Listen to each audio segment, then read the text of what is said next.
تفسیر تفہیم القرآن سورہ قاف نمبر 50۔ سورہ کا تعارف۔ اس سورہ مبارکہ کا نام آغازی کے حرف قاف سے ماخوذ ہے۔ مطلب یہ ہے کہ وہ سورت جس کا افتتاح حرف قاف سے ہوتا ہے۔ کسی معتبر روایت سے یہ پتہ نہیں چلتا کہ یہ ٹھیک اس زمانے میں نازل ہوئی ہے، مگر مضامین پر غور کرنے سے محسوس ہوتا ہے کہ اس کا زمانہ نزول مکہ معظمہ کا دوسرا دور ہے، جو نبوت کے تیسرے سال سے شروع ہو کر 5ویں سال تک رہا۔ اس دور کی خصوصیات ہم سورہ انعام کے دیباچے میں بیان کر چکے ہیں۔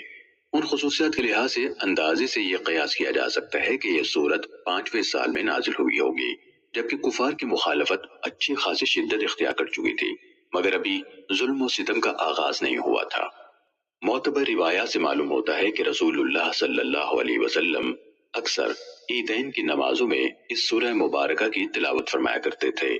ایک خاتون ام ہشام بنت حارثہ رضی اللہ تعالیٰ عنہ، جو حضور اکرم صلی اللہ علیہ وسلم کی پڑوسن تھی، بیان کرتی ہے کہ مجھے سورہ قاف یاد ہی اس طرح ہوئی کہ میں جمعے کے خطبوں میں اکثر آپ کی زبان مبارک سے اس کو سنتی تھی۔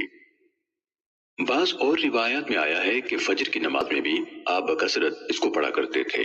اس سے یہ بات واضح ہے کہ حضور صلی اللہ علیہ وسلم کی نگاہ میں یہ ایک بڑی اہم صورت تھی، اس لیے آپ صلی اللہ علیہ وسلم زیادہ سے زیادہ لوگوں تک بار بار اس کے مضامین پہنچانے کا اہتمام فرماتے تھے۔ اس اہمیت کی وجہ سورت کو بغور پڑھنے سے بآسانی سمجھ میں آ جاتی ہے۔ پوری سورت کا موضوع آخرت ہے۔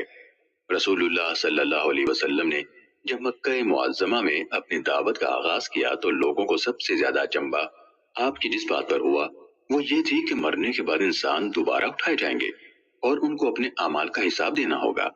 لوگ کہتے تھے کہ یہ تو بالکل انہونی بات ہے، عقل باور نہیں کرتی کہ ایسا ہو سکتا ہے۔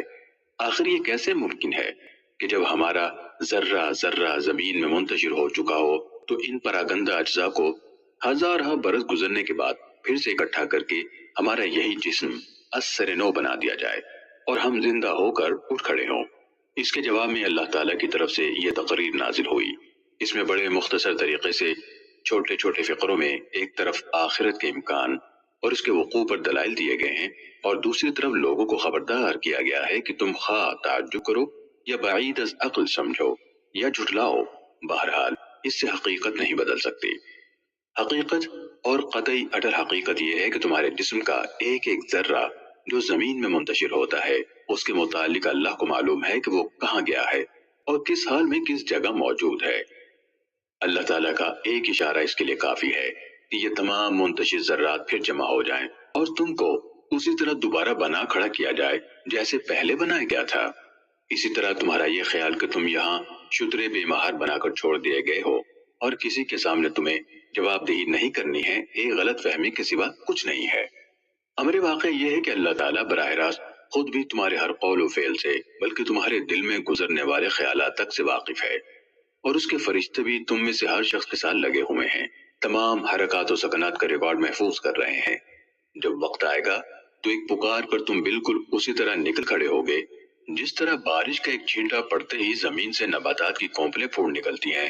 اس وقت یہ غفلت کا پردہ جو آج تمہاری عقل پر پڑا ہوا ہے تمہارے سامنے سے ہٹ جائے گا اور تم اپنی آنکھوں سے وہ سب کچھ دیکھ لو گے جس کا آج انکار کر رہے ہو۔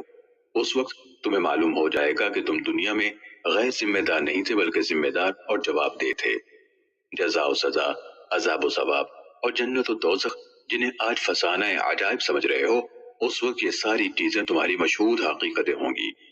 حق سے اناد کی پاداش میں اسی جہنم کے اندر پھینکے جاؤ گے جسے آج عقل سے بعید سمجھتے ہو، اور خدا رحمان سے ڈر کر راہ راست کی طرف پلٹ آنے والے تمہاری آنکھوں کے سامنے اسی جنت میں جائیں گے جس کا ذکر سن کر آج تمہیں تعجب ہو رہا ہے۔